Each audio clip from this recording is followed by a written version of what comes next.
Assalamualaikum warahmatullahi wabarakatuh. Perkenalkan, nama saya Kisti Adilah dengan NPM 212151020 dari kelas A, Program Studi Pendidikan Matematika Fakultas Keguruan dan Ilmu Pendidikan Universitas Siliwangi. Video ini dibuat untuk memenuhi salah satu tugas filsafat dan sejarah matematika yang diampu oleh Bapak Dede Nur Jamil, Doktorandes Magister Pendidikan. Pada kesempatan kali ini, saya akan membahas artikel mengenai ontologi, epistemologi, dan aksiologi. Yang pertama ada ontologi. Pengertian ontologi. Ontologi berasal dari bahasa Yunani, yaitu ontos yang berarti berada, dan logos yang berarti pikiran. Jadi, ontologi berarti ilmu yang membahas tentang hakikat sesuatu yang ada, atau dengan kata lain, artinya ilmu yang mempelajari tentang yang ada, atau dapat dikatakan berwujud dan berdasarkan pada logika. Sedangkan, menurut istilah adalah ilmu yang membahas sesuatu yang telah ada, baik secara jasmani maupun secara rohani. Dalam aspek ontologi diperlukan landasan-landasan dari sebuah pernyataan. Pernyataan dalam sebuah ilmu. Nah, landasan-landasan itu biasanya kita sebut dengan metafisika. Nah, metafisika ini merupakan cabang dari filsafat yang menyelidiki gerakan atau perubahan yang berkaitan dengan yang ada atau being. Pengertian ontologi menurut para ahli. Nah, menurut Heidegger, ontologi adalah analisis eksistensi sebagai mempunyai tujuan untuk menemukan apa yang memungkinkan eksistensi. Nah, sedangkan menurut Bahtiar, ontologi adalah ilmu yang membahas tentang hakikat yang ada sebagai suatu ultimate reality, baik yang mempunyai bentuk jasmani maupun rohani. Nah, sedangkan menurut Surya Sumantri, ontologi adalah ilmu pengetahuan tentang apa yang ingin kita ketahui, seberapa jauh kita ingin ketahui, atau dengan kata lain, suatu pengkajian terhadap teori yang ada.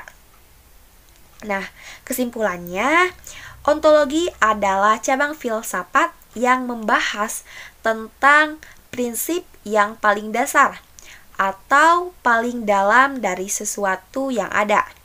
Nah, objek kajian ontologi disebut ada, maksudnya berupa benda terdiri dari alam, manusia individu, umum, terbatas, dan tidak terbatas. Selanjutnya, ada jenis kajian ontologi. Yang pertama ada realisme peneliti. Nah, memandang dunia sebagai sesuatu yang terpisah dari manusia dan interpretasi manusia terhadapnya. Yang kedua, ada nominalisme peneliti. Nah, ini percaya bahwa interpretasi mereka tentang dunia didasarkan pada subjektivitas batin mereka dan lensa pribadi yang mereka lihat. Selanjutnya, ada karakteristik ontologi. Ada ilmu berasal dari riset atau penelitian, adanya konsep pengetahuan empiris, kemudian ada pengetahuan rasional, bukan keyakinan, pengetahuan objektif, pengetahuan sistematik, pengetahuan metodologis, pengetahuan observatif. Kemudian ada menghargai asas verifikasi atau pembuktian, ada juga menghargai asas eksplanatif atau penjelasan, dan ada juga menghargai asas keterbukaan dan dapat diulang kembali. Selanjutnya ada aspek ontologi ilmu pengetahuan. Nah, ada metodis atau menggunakan cara ilmiah. Ada juga sistematis yang artinya saling berkaitan satu sama lain. Ada koheren, artinya unsur-unsur harus bertautan, tidak boleh mengandung uraian yang bertentangan. Ada rasional, artinya harus berdasarkan kaidah berpikir logis. Ada juga komprehensif, artinya melihat objek tidak hanya dari satu sisi atau sudut pandang, melainkan secara multidimensional atau secara keseluruhan. Nah, di sini ada contoh dari ontologi. Misalnya tentang sahabat kita. Kita mengenal sahabat kita ketika SD. Nah, kemudian berpisah dan ketemu lagi 13 tahun berikutnya. Nah, secara fisik sahabat kita berubah. Mungkin makin tua, makin gemuk.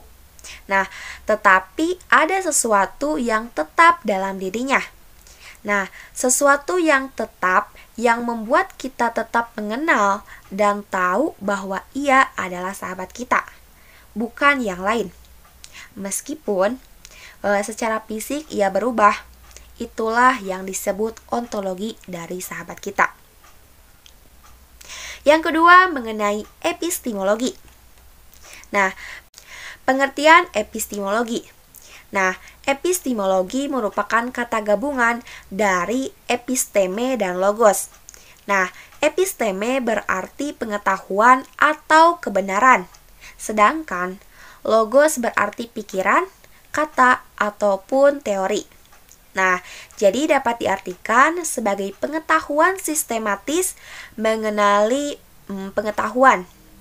Epistemologi dapat juga diartikan sebagai teori pengetahuan yang benar atau theory of knowledge.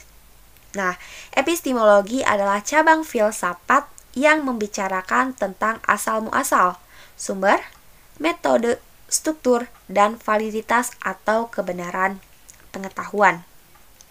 Selanjutnya, ada pengertian epistemologi menurut para ahli. Menurut Abdul Munil Munkar, epistemologi adalah segala macam bentuk aktivitas dan pemikiran manusia yang selalu mempertanyakan dari mana asal-muasal ilmu pengetahuan itu diperoleh. Nah, sedangkan menurut Mujamil Komar, epistemologi adalah bagian ilmu filsafat yang secara khusus mempelajari dan menentukan arah dan kodrat pengetahuan. Selanjutnya, menurut Anton Becker, epistemologi adalah cabang filsafat yang berurusan mengenai ruang lingkup serta hakikat pengetahuan. Jadi, kesimpulannya, epistemologi merupakan bagian dari filsafat yang membicarakan tentang terjadinya pengetahuan, sumber pengetahuan, asal mula pengetahuan, batas-batas, sifat-sifat, dan kesahihan pengetahuan. Selanjutnya ada jenis kajian epistemologi. Nah, ada analisis filosofis. Nah, ini tentang hakikat pengetahuan dan kondisi yang diperlukan untuk suatu keyakinan. Nah, merupakan pengetahuan seperti kebenaran dan pembenaran. Selanjutnya ada sumber pengetahuan potensial dan keyakinan yang dibenarkan, seperti persepsi, alasan, ingatan, dan kesaksian. Selanjutnya ada struktur tubuh pengetahuan atau keyakinan yang dibenarkan.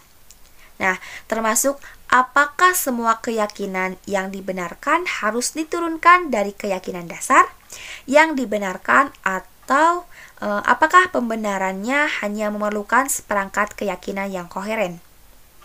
Selanjutnya, ada skeptisisme filosofis. Nah, ini yang mempertanyakan kemungkinan pengetahuan dan masalah terkait, seperti apakah skeptisisme merupakan ancaman bagi klaim pengetahuan biasa kita dan apakah mungkin untuk membantah argumen skeptik. ada yang disebut dengan rasionalisme dan ada empirisme. Nah, rasionalisme artinya pentingnya akal yang menentukan hasil atau keputusan. Sedangkan empirisme yaitu realita kebenaran terletak pada benda konkret yang dapat diindra karena ilmu atau pengalaman empiris. Nah, ada juga aspek epistemologi, yaitu analogi, silogisme, premis mayor, dan premis minor. Kemudian ada aliran epistemologi. Ada aliran rasionalisme, ada aliran empirisme, ada aliran kritisme, ada aliran fenomenologi, ada aliran positivisme. Selanjutnya, contoh epistemologi.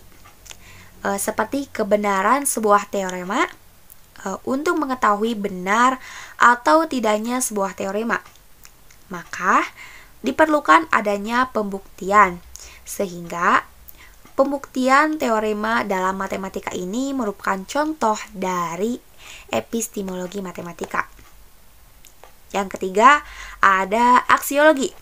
Nah, pengertian aksiologi adalah istilah yang berasal dari kata Yunani, yaitu aksios yang berarti nilai, sedangkan logos yang berarti teori atau ilmu.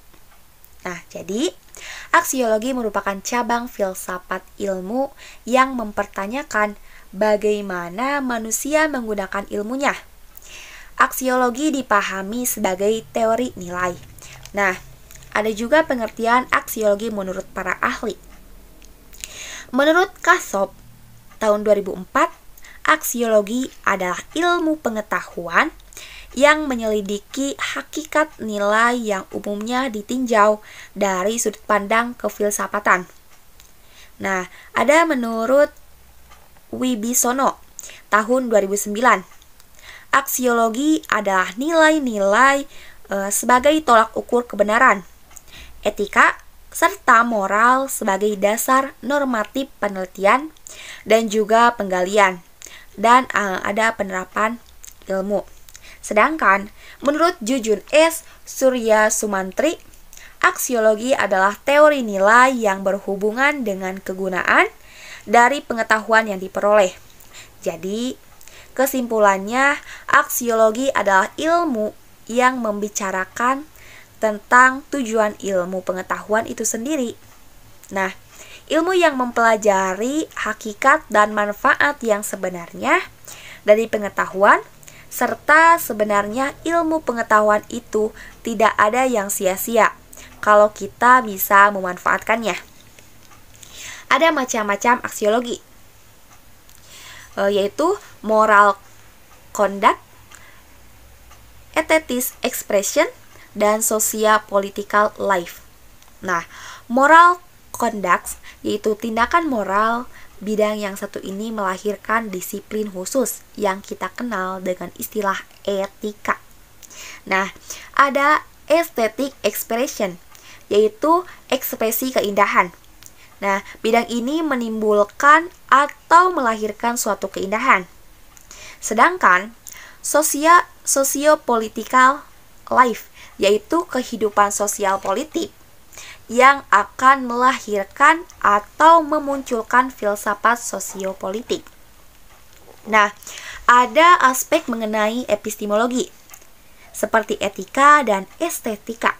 Nah, etika yaitu berupa etika sosial atau filsafat moral adalah cabang filsafat yang melibatkan sistematisasi, mempertahankan dan merekomendasikan konsep perilaku benar ataupun salah.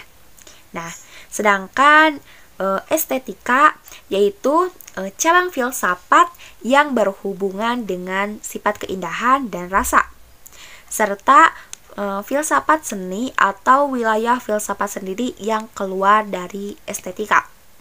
Nah, selanjutnya ada aliran epistemologi, yaitu pragmatisme, idealisme, hedonisme, dan intuisionisme.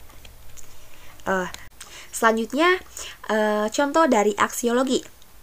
Nah, aksiologi lebih dari sekedar menyatakan apa yang berharga atau tidak berharga. Nah, misalnya norma hukum. Fungsi norma hukum khususnya jika hukuman mati salah, mengapa salah? Apakah karena jenis hukuman itu tidak adil? Jika ya, mengapa tidak adil? Nah, jika karena kehidupan manusia memiliki nilai sehingga tidak boleh sengaja diambil oleh manusia lain. Lalu, apa yang dapat menyampaikan nilai tersebut? Apakah masyarakat atau budaya yang memberikan nilai itu? Atau dengan kata lain, adakah cara untuk membumi klaim nilai kita? Ada ketidaksepakatan yang meluas tentang banyak aspek aksiologi, tetapi itu menjadi topik yang menarik dan hidup.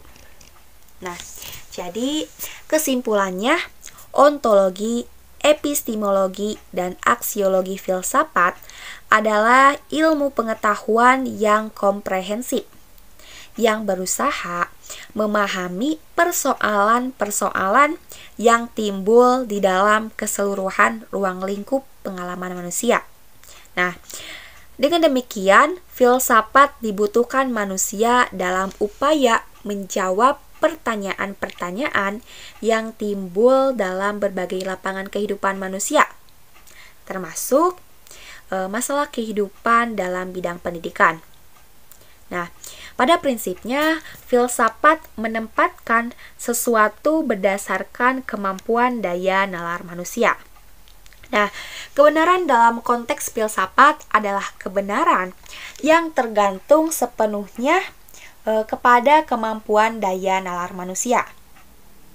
Kemampuan berpikir atau bernalar merupakan satu bentuk kegiatan akal manusia melalui pengetahuan yang diterima melalui panca indera, diolah, dan ditujukan untuk mencapai suatu kebenaran. Mungkin itu saja yang bisa saya sampaikan. Mohon maaf atas segala kekurangan dan kelebihannya. Terima kasih. Wassalamualaikum warahmatullahi wabarakatuh.